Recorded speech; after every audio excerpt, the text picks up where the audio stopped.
라디오 포럼 한규량입니다. 교육은 삶을 위한 준비가 아니라 삶 그 자체이다 라는 말이 있습니다. 교육은 지성과 인성을 통해 사람을 사람답게 만들고 인간다운 삶을 살아갈 수 있는 힘을 길러줍니다. 인생의 여정에서 나이가 몇 살인지는 그다지 중요하지 않습니다. 중요한 건 무엇을 배우고 배운 것들을 어떻게 실행하면서 살고 있는가입니다. 검색과 습득의 과잉 시대에서 과연 사고력은 얼마나 중요한 덕목이 되었을까요? 자, 오늘도 지난 시간에 이어서 2023년 12월에 고등학교 교장으로 퇴직하신 신동수 선생님과 2월에 퇴직을 앞두고 계신 정일화 박사님을 모시고 급변하는 미래 학교 현장에서 무엇을 가르칠 것인가, 또 그 미래 교육의 전망과 해법을 찾아보는 시간을 가져보도록 하겠습니다. 지난번에 이어서 두 번째 만나니까 참 반갑습니다. 신동수 선생님, 정일화 박사님, 라디오 포럼 청취자들께 인사 부탁 다시 한번 해주시기 바랍니다. 예, 반갑습니다. 지난번에 이어서 또 뵙게 된 것을 영광으로 생각합니다. 다시 한번 소개 말씀 올리면은 학교 교육 현장에서 36년을 재직하고 지난 23년 8월 31일 퇴직한 전직 고등학교 교장 신동수입니다. 교육활동 기간 동안 학생들의 생활지도와 학습지도, 진학지도 등 학생들의 어떤 심리 정서적인 치유와 학력 향상, 진로 지도에 조력해 왔었습니다. 네, 안녕하세요. 정일화입니다. 퇴직 후에 큰 그림을 꾸고 있는 정일화입니다. 몸은 작아도 꿈은 큽니다. 반갑습니다. 네, 우리 신동수 선생님은 12월에 퇴직을 하셨고 또 정일화 박사님은 2월에 퇴직을 앞두고 계신데요. 이 새로운 삶에 대한 설레임과 기대감, 또 오랜 세월 삶의 터전이었던 교단을 떠나는 허전함, 이 양가 감정이 존재할 것 같습니다. 그러나 교사로서의 자부심과 성취감, 또 아쉬움, 이런 마음이 있을 텐데요. 두 분께서 퇴직이 아니라 신입 교사로 부임을 하신다면 어떤 교사가 되고 싶으신지, 또 그걸 바탕으로 앞으로 신입 교사가 되려고 하는 후배 신입 교사들에게 해주고 싶은 이야기는 어떤 것들이 있는지, 그게 참 무척 궁금합니다. 두 분 모두 강산이 한 4번 정도 바뀔 정도의 시간을 교직에 몸담고 계셨었기 때문에 두 분의 앞으로 다시 신입이 된다면 어떤 교사가 될 것인가, 그리고 미래 신입 교사가 될 분들에게 어떤 말씀을 해주시면 좋은지를 우선 정일화 박사님 먼저 한번 얘기해 주시겠어요? 네. 최근에 이제 정년 나빠지잖아요. 이제 예비교사를 가르치고 있거든요. 근데 이제 가르치면서 학생들한테 이제 좌우명 같은 어떤 교직 선서 같은 것을 작성해 보라고 했더니 저보고 예시를 들어달라고 하더라고요. 그래서 저도 이제 고민을 했죠. 그래서 히포크라테스나 나이팅게일 선서를 떠올려 가지고 교직의 길을 비출 수 있도록 예시를 이제 들었어요. 그런데 이를 처음 교단에 설 때 다짐했으면 좋았을 텐데 떠날 때가 되어서 생각해낸 아쉬움이 크더라고요. 그래서 새내기 교사가 된다면 이를 가장 먼저 마음에 새기겠습니다. 사실 선생님들 이렇게 신규 임용 받을 때 국가공무원처럼 선서하는 좀 약간 묵직하고 좀 엄숙하지만 그보다는 좀 다른 선서가 돼야 되지 않겠나 이렇게 생각을 하거든요. 한번 제가 소개를 하겠습니다. 자, 그러면 선서. 예, 선서. 나는 자유로운 교사가 되겠습니다. 나는 순결한 교사가 되겠습니다. 나는 정의로운 교사가 되겠습니다. 나는 바른 언행의 표양인 교사가 되겠습니다.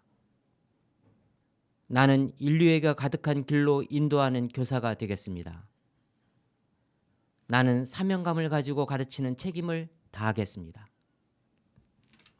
훌륭하십니다. 아유, 박수 한번 이 대목에서 박수 한번 쳐주세요. 오. 저보다는 아유, 이제 뭐 의료계를 대표하면은 히포크라테스, 저기 간호직을 대표하면은 나이팅게일이 있는데, 교육계를 대표하는 방정환 쌤이나 페스탈로치 그분이 이런 순서를 만들었으면은 더 이렇게 더 널리 인용이 됐을 텐데 제가 하게 돼가지고 앞으로 이거를 좀 그 교육계에 예. 앞으로의 사명감을 가지고 하시면 좋을 것 같습니다. 가슴이 뭉클했어요. 감사합니다. 자, 그러면 과연 우리 신동수 선생님께서는 어떤 교사가 되고 싶고 후배들에게 어떤 교사가 되라고 좀 하고 싶은지 말씀해 주시면 좋겠어요. 저는 이제 퇴직을 하고 아까 이제 소개 말씀하실 때 12월에 퇴직했다고 그랬는데 8월 31일 날 퇴직했습니다. 그래서 이제 약 한 이제 아직 만 5개월이 채 안 됐는데요. 그다음 시간이 참 빨리 지나간다는 생각이 듭니다. 그런데 현실적으로는 퇴직을 했지만 마음은 아직도 현역입니다. 저는 그냥 영원한 현역이고 싶습니다. 어떤 분들은 교직 말기에 요즘 그런 어떤 교권 침해의 문제라든지 학생 지도의 어려움이라든지 여러 가지 어떤 변수 때문에 빨리 명퇴를 하거나 빨리 퇴직하고 싶은데 저는 아직도 그냥 교육 현장으로 돌아가서 하라고 그러면은 잘 해낼 것 같습니다. 또 그러고자 하는 마음도 있는데 그러나 어쨌든 더 잘할 수 있는 후배 선생님들과 또 관리자들이 있기 때문에 그들을 믿고 사회에서 이렇게 뒷바라지하고 또 같이 조언 드리고 의견 나누면서 도움을 드리고자 합니다. 신임 교사가 된다면은 아무래도 교직 활동을 하면서 저도 시행착오도 겪고 또 잘했던 점도 있고 부족한 점도 있었는데 좀 후배 교사들에게 해주고 싶은 그런 얘기가 좀 있습니다. 사람이 중요하고 교육은 참으로 중요하다는 얘기를 해주고 싶습니다. 교육이 인간을 만들고 인간이 역사를 만들어 가기 때문에 우리는 교육자들은 진짜 소중한 일을 한다라는 그런 어떤 의식을 가져야 되고 또 교사의 삶은 생활이 곧 교육이 되어야 됩니다. 교육활동과 삶이 분리될 수가 없습니다. 학생들은 교사의 일거수일투족을 본보기로 삼아서 가치관이 형성되고 그의 어떤 미래 목표를 잡고 또 그것을 갖다가 따르고자 이렇게 합니다. 그리고 교사는 통찰력이 있고 미래를 내다보는 그런 어떤 안목이 있어야 되고 그리고 그것을 미리 준비해 가야 됩니다. 그리고 항상 마음속에 학생과 교육이 그 중심에 있어야 합니다. 우리 마음속에 부모님만 가득한 것이 효도이고 마음속에 사랑하는 대상이 늘 자리 잡고 있는 것이 사랑이라면은 교육자들은 그 마음 가운데 항상 아이들이 마음속에 있어야 됩니다. 그리고 또 완전할 수는 없지만 끊임없이 공부하고 균형된 삶을 실천하겠다라는 생각을 해봅니다. 그래서 후배님들은 열심히 읽고 보고 듣고 하면서 공부해 나가길 위하고 또 기회가 주어진다면은 또 우리 후배 교사님들한테 하고 싶은 것은 주변 사람들을 위해서 뭔가 도움이 되고 좀 더 많이 헌신하고 봉사하는 그런 생활을 하는 것이 더 보람이 남지 않나 하는 그런 생각을 합니다. 사람들이 자기 스스로에게도 남는 것은 그런 기억이 많이 남고요. 내가 누구를 위해서 헌신했던 거 이런 것들이 보람으로 남습니다. 그리고 그 자신이 좋은 교육자가 되려면은 건강해야 됩니다. 그 건강한 심신을 갖도록 노력하고 교육 활동의 과정의 모든 것이 즐거움이고 보람이 되어야 될 줄로 압니다. 다시 한번 얘기한다면은 교직은 가장 귀한 직업입니다. 만물의 영장인 인간을 대상으로 미성숙한 인격체를 성숙한 인격체로 만드는 창조활동이고 인류 역사 발전과 문화 창조의 원동력이기 때문에 그에 대한 어떤 사명감과 자부심, 책임감 이런 것을 가지고 생활할 수 있기를 바랍니다. 아, 두 분의 성향이 아주 그 다른 그런 말씀을 하셨는데 내용은 저는 일맥상통한다고 봅니다. 학생을 사랑하고 또 공부를 사랑하는 그런 교사였으면 좋겠다. 그러면서 자유의지를 강조하신 것 같습니다. 아무튼 이 두 분 선생님 선한 영향력을 주시는 그런 매력적인 두 분 선생님 뵙고 우리 교육계가 참 따뜻한 교육계구나 하는 것을 엿볼 수 있었습니다. 자, 그러면 이제 조금 딱딱한 주제가 될 수 있을지는 모르겠으나 교육과정 이야기를 안 할 수가 없을 것 같아요. 자, 미래 교육의 전망과 해법을 주제로 이야기를 이제 나눠보려고 합니다. 지금 학교 현장은 어떠한지 살펴보려면 이 교육과정 개정에 대한 이야기를 안 할 수가 없죠. 그래서 교육부가 1954년 1차 교육과정을 시작으로 7차 교육과정을 개편 단행했죠. 2022년 개정 교육과정 방향의 핵심은 고교 학점 도입제인데 이것에 대한 간단한 설명을 먼저 신동수 선생님께서 해주시면 좋겠습니다. 먼저 2022 개정 교육과정의 어떤 주요 특징은 진행자신 교수님께서 말씀하셨듯이 학생의 그 선택을 중심으로 하는 그 교과 선택제입니다. 그래서 그것을 우리는 고교 학점제라고 얘기를 하는데 2022 개정 교육과정의 주요 특징을 한 5가지 정도로 이렇게 말씀을 드리면은 미래 사회의 불확실성에 대응할 수 있는 그런 어떤 기본 역량과 또 변화에 대한 대응력을 강화하고자 하는 그런 교육과정입니다. 그래서 거기에 대응할 수 있는 기초 소양과 역량을 갖다가 형성하도록 하고요. 그리고 아까 고교 학점제가 학습자 자신의 선택을 강조한다는 것처럼 자신이 좋아하고 잘할 수 있는 또 가치를 느끼는 그런 교과를 선택해서 공부할 수 있도록 학습자의 주도성을 강화하는 그런 내용입니다. 자신의 탐구 역량을 강화하고 교과를 재구조화하고 과목 선택권을 확대하여서 학생의 맞춤형 교육이 강화되었고요. 그리고 세 번째는 개별 맞춤형 교육과정입니다. 학생들의 성장을 지원하는 고교학점제 등 학생 맞춤형 교육이 집중적으로 강화되고, 그다음에 네 번째는 학교 교육과정의 어떤 자율성을 강화하였습니다. 학교 자율 시간을 도입하고 시도별로 지역 교육과정의 근거를 마련하고 더 나아가서는 학교장의 선택 권한을 줬습니다. 그래서 학교장 선택 과목이라는 것을 운영위원회 심의를 받아서 학교에서 채택해서 학생들에게 가르칠 수가 있고요. 그리고 기초 소양을 강화했습니다. 언어, 수리, 디지털 소양을 기본적으로 강조하고 2024년부터 초등 1, 2학년부터 해서 2025년부터 고등학교 1학년까지 교육과정에서 그런 기본적인 어떤 그 교과 역량을 소화하는 그런 어떤 기초 소양 과정을 강화했고, 과거에는 우리가 초등학교 같은 경우에 대부분이 선행학습 비슷하게 해서 한글을 다 이렇게 해독할 수 있는 학생들이 들어가는 학생들이 있고, 또 어떤 학생들은 한글 해독을 미처 못하고 들어가서 시작할 때부터 학습 격차가 나는 경우가 있었는데, 지금 개정 2022 교육 과정에서는 1, 2학년 과정에서 완전히 한글 해독을 할 수 있도록, 그러니까 선행으로 한글 해독을 하지 못하고 들어온 학생들도 그 과정 안에서는 반드시 이수할 수 있도록 하는 그런 어떤 교육 과정으로 주어져 있습니다. 네. 그 핵심적인 내용은 이제 제가 듣기로는 그 개별 학습 과정 예.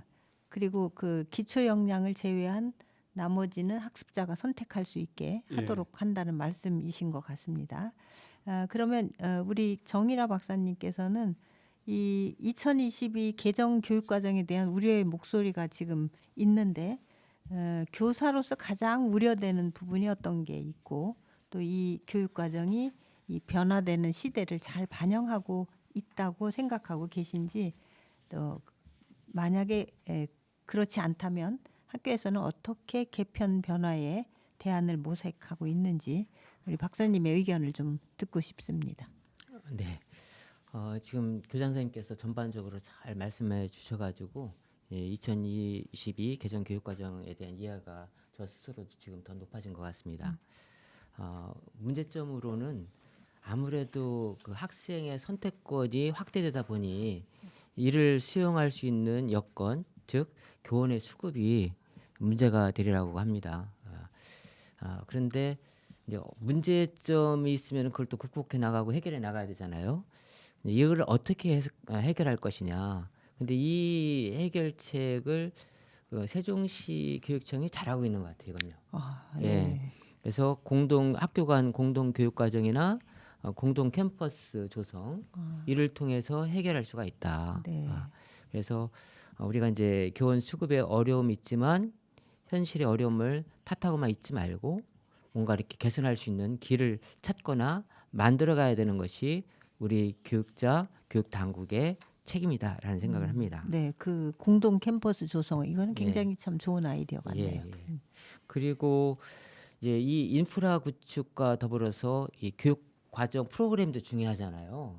그래서 지금 2022 개정 교육 과정에서 이제 정보 교육도 이제 강조가 되고 있는데 정보 교육과 더불어서 우리가 이제 놓쳐야 되지 않아야 될 부분 어떤 다문화 교육이라든가 평생 교육, 생태 환경 교육 그리고 뭐 인성 교육, 예술 체육 교육 이런 것들도 좀 비중을 유지를 해야 된다라는 생각이 들어요. 왜냐하면은 교육 과정이 시간이 한계가 있으니까 어느 한쪽이 강화되면 한쪽은 소홀해질 수밖에 없는 그런 상황이거든요.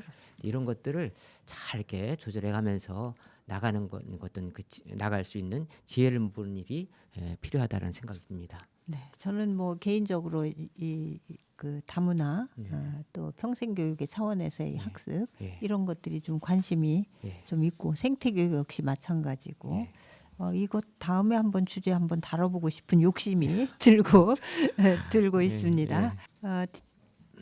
자, 이번 코너는요 디지털 리터러시에 관한 이야기를 좀 해보려고 합니다.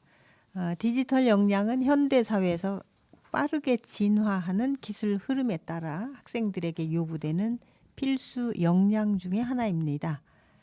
이 학생들의 디지털 리터러시를 향상시키기 위해서는 교사의 디지털 교육 역량 강화가 우선되어야 할 텐데 교사의 디지털 역량을 어떻게 키워야 할지 두 분 선생님의 말씀을 듣도록 하겠습니다. 이번에는 우리 신동수 선생님 말씀 먼저 듣겠습니다. 예, 학교 현장이든 사회든 지금 급속도로 디지털화되고 4차 산업이 발달하면서 인공지능이 우리의 생활을 지배하고 있습니다. 우리가 90년대 초에 컴퓨터가 우리의 생활 속에 들어오기 시작해서 이것이 우리의 어떤 업무와 또 교육 활동 여러 가지 산업 전반에 널리 활용이 되고 있는데요. 어떤 전문가들은 그렇게 얘기합니다. 그러한 컴퓨터가 우리의 생활 속에 들어오게 된 속도보다 더 빨리 이 인공지능이 우리의 삶과 교육을 지배하게 될 것이다. 그래서 앞으로 삶을 준비하는 아이들이나 학생들 또 성인들도 물론 앞으로는 평생 학습을 해야 된다는 전제하에 이 인공지능을 개발하고 인공지능 분야에 종사하든지 또는 인공지능을 활용해서 삶을 영위하고 사업을 하고 생계수단을 개척하든지 둘 중에 하나를 해야 된다. 즉 어떻게든 인공지능에서 자유로울 수가 없는 시대가 된다는 것을 강조하고 싶습니다. 교육도 역시 마찬가지입니다. 그래서 이 디지털 시대에는 창의적 사고와 문제 해결 능력이 아주 필수적입니다. 교사들은 학생들의 그런 어떤 창의성과 그런 어떤 문제 해결 능력을 키워주기 위해서는 교사 스스로가 그런 역량과 능력을 가져야 됩니다. 그렇기 때문에 교사의 디지털 리터러시가 굉장히 중요하다라고 하겠습니다. 리터러시라고 하는 것은 뭐 다들 잘 이해하시겠습니다만은 그런 어떤 디지털 학습과 또는 디지털 생활을 할 수 있는 기반인 여러 가지 시설과 지식, 장비 이런 것들을 작동하고 개발하고 활용할 수 있는 그런 역량을 이야기합니다.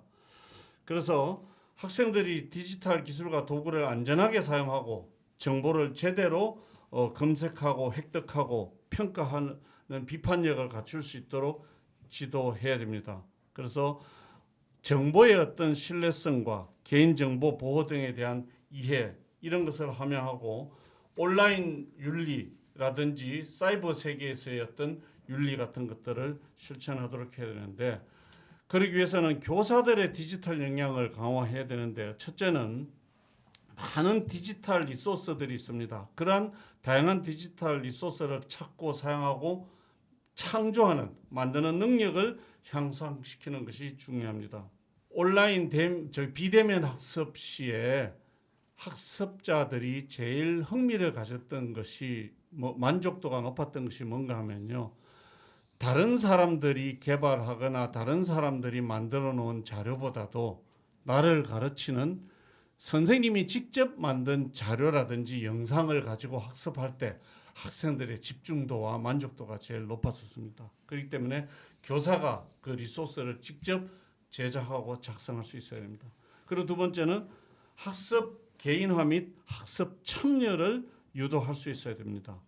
학생들에게 개별화해서 그러한 어떤 디지털 활동을 할 수 있도록 하고 학습 진행 상황을 평가하고 학습 실질적인 학습을 통해서 학습들의 참여 활동을 유도하는 것이 굉장히 필요하고요. 그다음에 평가 및 학생들에게 피드백을 적절하게 주는 것이 중요합니다. 그럼으로써 학습자들이 좀 더 흥미를 가질 수 있고요. 동기화될 수 있고 그리고 학생의 디지털 기술을 개발해 주는 것이 필요합니다. 학생들이 스스로가 디지털 개발자가 되고 행하면서 만들어가면서 익혀가는 이런 교육이 앞으로 굉장히 중요하고요. 그리고 다양한 디지털 기술을 안전하게 사용하고 정보를 필요한 정보를 효율적으로 검색하고 평가할 수 있는 그런 비판적인 능력을 아까 디지털 리터러시라고 했는데요. 학습자들의 디지털 리터러시를 강화해 줄 수 있는 것이 필요합니다. 그래서 좀 더 효과적인 교육, 안전한 교육, 좀 더 창의적이고 문제 해결 역량을 높이기 위해서는 교사의 디지털 리터러시가 굉장히 중요하다고 하겠습니다. 네, 지금 교장 선생님 말씀 듣고 보니까 제가 대학에서 제가 만들어서 PPT로 강의하는 그 PPT의 수준보다 이 발표를 시킬 우리 학생들의 PPT의 수준이 훨씬 높았다라고 하는 거를 지금 그 자인하고 있는데 그 제가 이제 좋은 그 PPT를 발표하는 것을 보면 그거를 제가 그 활용해서 다시 이거 내가 활용해도 되겠냐 이런 이야기를 한 적이 있었거든요. 근데 그 말씀을 지금 듣고 저도 이 디지털 리터러시로서 리터러시를 잘 극복해 나가고 있나 하는 생각이 들어요. 옛날에는 문맹이라고 하는 것이 우리의 수준을 이야기하는 것이었는데 지금은 이 문맹은 아무것도 아니다라는 생각이 들어요. 이 컴맹이 굉장히 많은 격차를 갖게 하는 것 아닌가 하는 생각이 듭니다. 자, 그러면 우리 정일아 박사님께서는 이 AI 디지털 교과서 도입하고 또 이 디지털 교과서의 활용, 이 교사의 역량 강화에 대한 이야기를 조금 더 자세히 말씀해 주시면 좋겠습니다. 네. 그 요즘 대학에서 강의를 하면은 학생들이 이 종이책도 보지만 이 전자책을 다운받아서 보는 학생들이 많이 늘고 있어요. 그래서 이제 이 시대가 이쪽으로 당연히 가겠구나라는 생각이 드는데 이 디지털 교과서 전자책의 장점이 모든 수많은 책을 이렇게 PC에 담을 수 있다는 거잖아요. 쉽게 그렇죠. 언제든지 꺼내볼 수가 있고 거기 근데 이제 디지털 교과서의 장점은 거기에 더해서 연동이 돼서 자료가 계속 업데이트되는 자료를 접할 수가 있다라는 거죠. 그래서 서지책으로 나오면은 이 교과서가 개정되기까지 몇 년 동안 기존의 지식으로 이제 아이들을 접하게 되는데 디지털 교과서는 계속 업데이트되는 자료를 구할 수가 있고 접할 수가 있고 또 자기 수준에 맞는 학습 체계에 따라서 학습할 수 있는 그런 장점이 있거든요. 그래서 우리가 이제 대면적 상호작용이 필요하겠지만 디지털 교과서도 역시 하나의 무시할 수 없는 대세다라는 생각이 듭니다. 근데 이제 이를 어떻게 이제 활용하느냐, 긍정적으로 활용하느냐라고 하는 것은 학생과 선생님들의 상호작용 속에 사용하는 것이 가장 바람직하겠죠. 그러면서 학생들의 자기주도성을 길러주는 쪽에도 생각을 좀 해야 된다고 합니다. 생각을 좀 초점을 맞춰야 되겠고요. 이를 위해서 교사의 역량을 좀 개발할 필요가 있는데 지금 선생님들이 스스로가 이렇게 찾는 역량 개발하려고 하는 노력하는 선생님들이 많거든요. 근데 이를 좀 이렇게 체계화시켜서 좀 도와줄 수 있는 방안이 없을까? 그래서 예를 들면 세계적인 그 첨단 네. 업체 제가 이제 업체 이름 대지를 못 하겠는데 그런 업체에서 선생님들의 이런 어떤 그 에듀테크 역량을 인증해 가지고 이렇게 좀 교사로 이렇게 인정하는 그런 과정이 있거든요. 이런 것을 선생님 개인한테 맡겨서 지금은 이루어지고 있는데 이것을 좀 이렇게 공연수 차원으로 끌어들여서 선생님들이 좀 접하게 하면 어떨까 이런 생각을 한번 네, 해봅니다. 맞습니다. 디지털 툴을 다룰 수 있는 네. 역량 강화가 네. 저는 필요하다고 보는데요. 네. 자, 이렇게 우리 사회가 디지털화 되면서 아까 그 우리 교장 선생님께서 그런 말씀을 쉬는 시간에 하셨는데 전깃줄 한 가닥이 아니라 여러 가닥 꼬여진 전깃줄 하나를 찾아 들어가서 가다 보면 다른 전깃줄을 만날 수 있다라는 말씀을 비유해서 말씀하신 게 참 머리에 납니다. 머리에 남습니다. 다시 말해서 디지털이라고 하는 거는 여러 가닥의 전깃줄이 합쳐져 있다라는 그런 생각이 드는데 우리 사회의 직업 구조도 그렇게 많이 변화될 것이라는 생각이 됩니다. 이렇게 미래 사회는 글로벌 경제, 또 인구 구조 변화, 기후 변화, 또 에너지 고갈, 과학 기술의 발전으로 새로운 직업의 세계가 펼쳐질 것이라고 예측이 됩니다. 인공지능 및 로봇 기술이 대신하기 어려운 일은 무엇일까? 지각 및 조작 기능, 사회적 기능, 창의적 기능은 인공지능 로봇이 대체할 수 없는 부분들이라고 생각합니다. 미래 사회에서 요구되는 직무 역량과 진로 탐색 방안에 대해서 신동수 선생님 이야기를 들어보도록 하겠습니다. 우선 미래 사회에서 요구되는 직무 역량의 변화에 대해서 신동수 선생님 말씀해 주시면 고맙겠습니다. 저희가 코로나 시대에 이 줌 수업이 온라인에서 이루어지는 수업이 제대로 이루어지기 전까지는 선생님도 헤맸고 대학에서는 나이 드신 교수님들이 제일 헤맸던 것 같아요. 그리고 학생도 헤매고 그리고 이 대면이 아닌 온라인 TV 모니터에 나타난 자기 얼굴 모습 이것들이 너무나 낯설어 가지고 제가 수업을 할 때 보면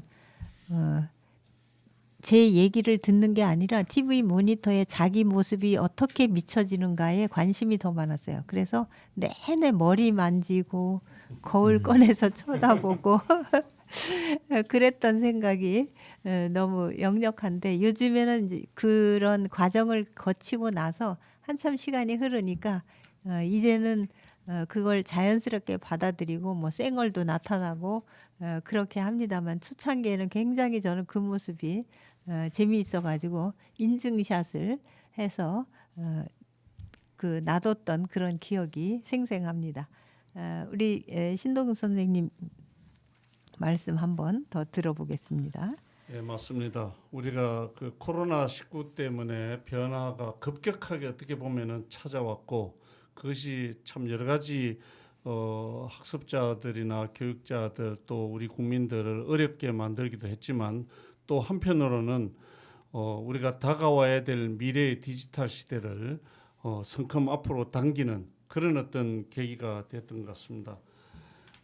우리가 알파고와 그 이세돌 구단이 바둑을 처음 이렇게 대결할 때 참 많은 사람들이 야, 이런 시대가 되었구나 했는데, 지금의 인공지능의 수준은 그때 알파고의 수준은 비교도 안 될 정도로 좀 월등하게 나아졌고, 전 세계에 약 한 그 2만여 개 정도의 인공지능이 지금 개발되고 또 실용화된 것들도 많이 있다라고 이렇게 이해하고 있습니다. 우리가 교육 활동에서 디지털 그 교육 과정의 어떤 역량, 또 미래 사회에서 역량, 이런 것들을 쭉 놓고 봤을 때 우리나라에서도 2022 개정 교육 과정에서 교육이 지향해야 될 가치와 교과 교육 방향과 성격에 관한 그런 개념적 틀에 기초해서 핵심 역량을 새롭게 체계화해서 제시했는데요. 그것은 자기관리 역량, 또 지식정보 처리 역량, 창의적 사고 역량, 심미적 감성 역량, 합리적 소통 역량, 공동체 역량, 이런 것들을 갖다가 제시했습니다. 그래서 그러한 어떤 역량에 맞게 우리가 그 앞으로 교육 활동을 준비하고 또 학습자들을 길러내고 또 학습자들을 교육하는 교육자들도 그런 역량을 가져야 된다라고 얘기합니다. 미국 교육협회에서도 같은 걸 제시하고 있습니다. 비판적 사고, 창의적 협력, 창의성, 협력 능력, 의사소통 능력을 키워야 된다고 했고, 마이크로소프트를 비롯한 기업들에서도 창의성과 혁신, 비판적인 사고, 문제 해결 능력, 의사결정 역량, 정보 문해력, 협업 능력 등을 이렇게 강조하고 있습니다. 그래서 앞으로의 그 공통적으로 방금 열거했던 내용들 중에서 공통적으로 강조하고 있는 그런 어떤 것들을 우리가 좀 볼 줄 아는 그런 융합적인 사고 능력, 문제 인식 후 해결하는 능력, 이런 것들이 모두 다 공통적으로 포함되어 있다는 것을 갖다가 알 수 있습니다. 그래서 앞으로 미래 교육이 우리가 필요한 것은 디지털 그런 어떤 디지털 생활이 문화화되는, 그래서 좀 전에 정일화 박사님과 교수님이 말씀하셨듯이 그 디지털 2에 대한, 다시 말해서 기존의 어떤 뭐 교육 정보원이라든지 뭐 이런 어떤 그 기업의 교육기관 이런 거 말고 국가 차원에서 교육자들과 학생들과 전 국민의 디지털 정보 역량을 키워나가기 위한 그런 교육원을 갖다가 설립하는 거, 이런 것이 필요하지 않나, 저도 그런 생각을 해봤습니다. 네, 끊임없이 개발되고 변화되는 그 디지털 툴을 배우고 활용하는 능력이 필요하다고 봅니다. 그러기 위해서 멀티태스크가 되는 그런 직무 역량이 필요하지 않나, 이런 생각을 해보게 됩니다.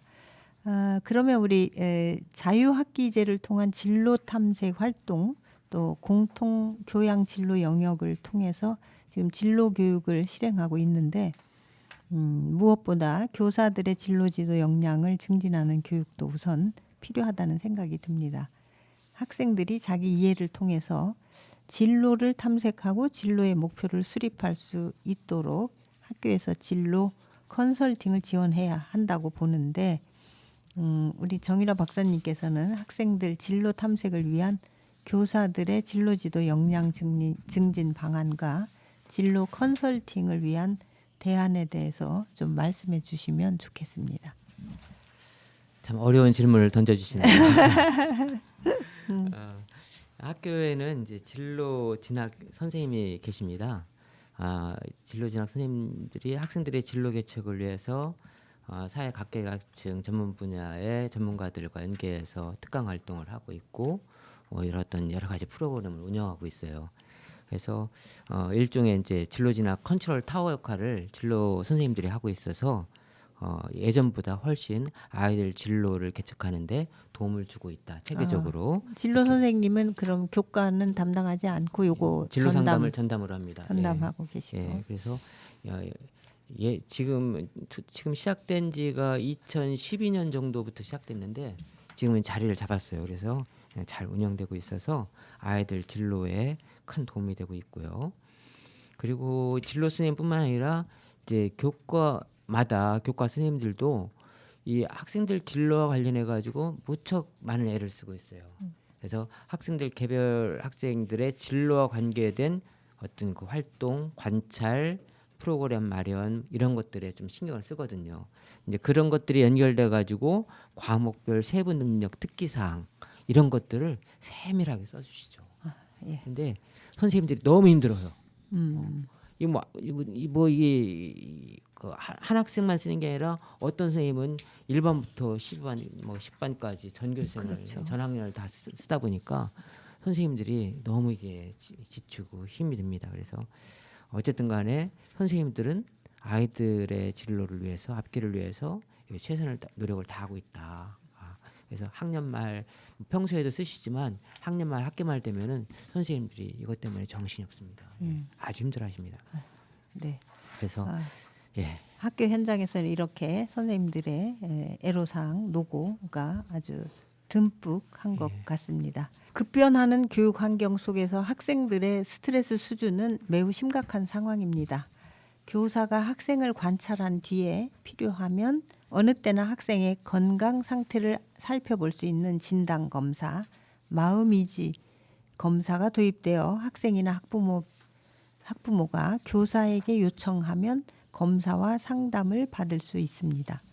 정신건강 위기 학생을 학교에서 조기 발견하고 적절한 시기에 치유와 회복을 지원하기 위함인데요. 학생들의 학습에 대한 스트레스 관리와 대인 관계 등으로 인한 감정 충돌 조절 방법에 대해서 신동수 선생님 말씀해 주시면 좋겠습니다.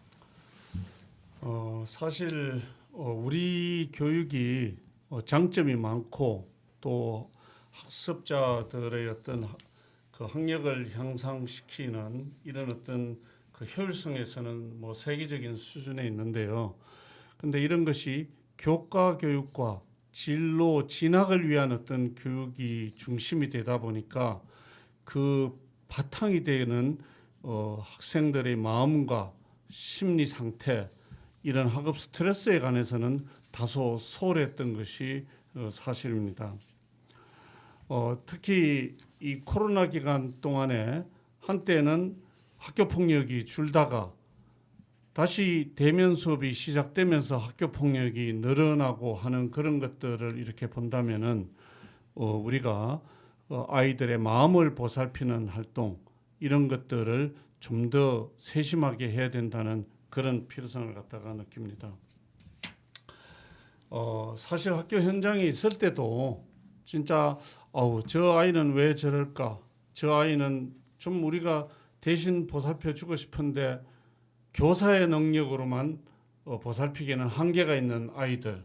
그래서 부모님도 설득이 돼야 되고 부모님도 이해를 해야 되고 그리고 사회도 또 협조하고 도와줘야 되는 그런 어떤 일들이 많았어서 특히 제가 그런 분야에 좀 치중을 해서 학습자들이나 학생들을 많이 도와주기로 했습니다. 그래서 학생들의 그런 어떤 학업 스트레스나 감정 충동 조절과 학습자 간의 충돌과 스트레스를 관리하는 것을 하기 위해서는 먼저 마음 챙김 교육을 좀 해야 된다라고 생각합니다. 학습자들이 자신의 정서와 내면을 제대로 이해하고 또 그것을 갖다가 다스릴 수 있고 자기를 객관적으로 이해하고 조절할 수 있는 그런 것들이 필요합니다.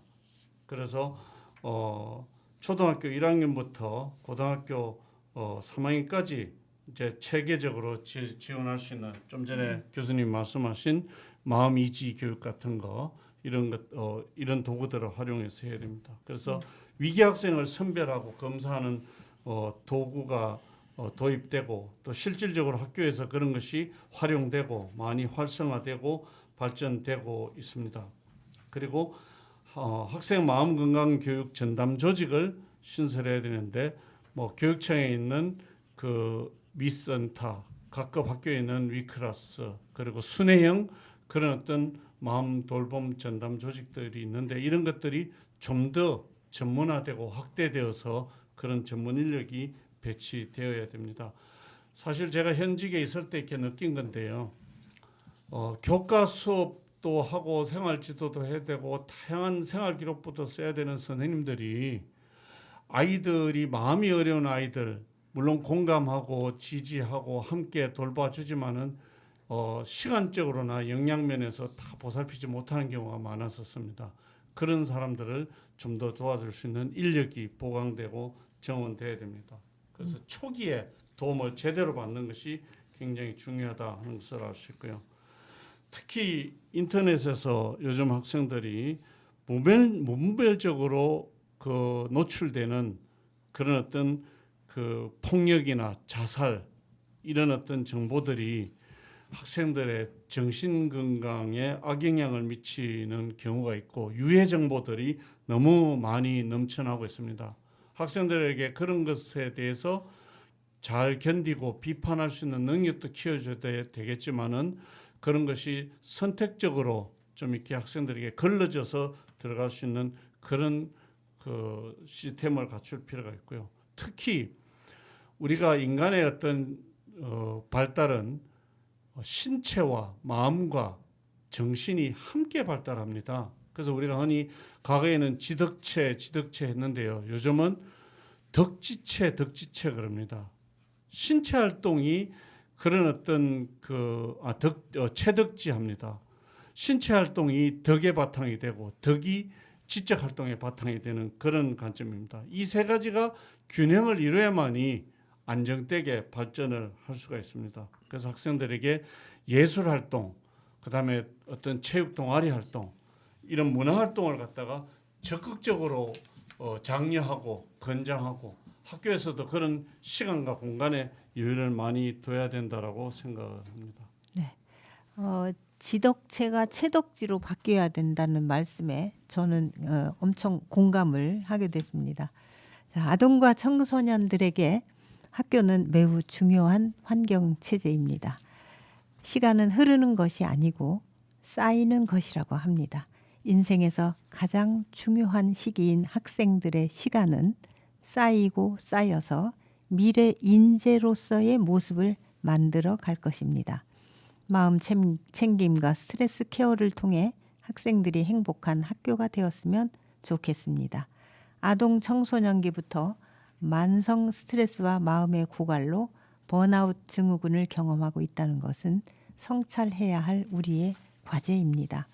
가족의 기능 회복과 소통과 치유의 시간이 우리 모두에게 필요한 것 같습니다.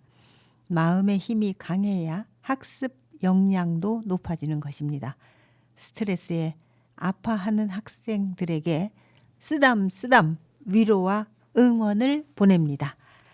오늘 여기까지 하고 마치겠습니다. 라디오 포럼 여기서 마칩니다. 참 많이 애썼습니다.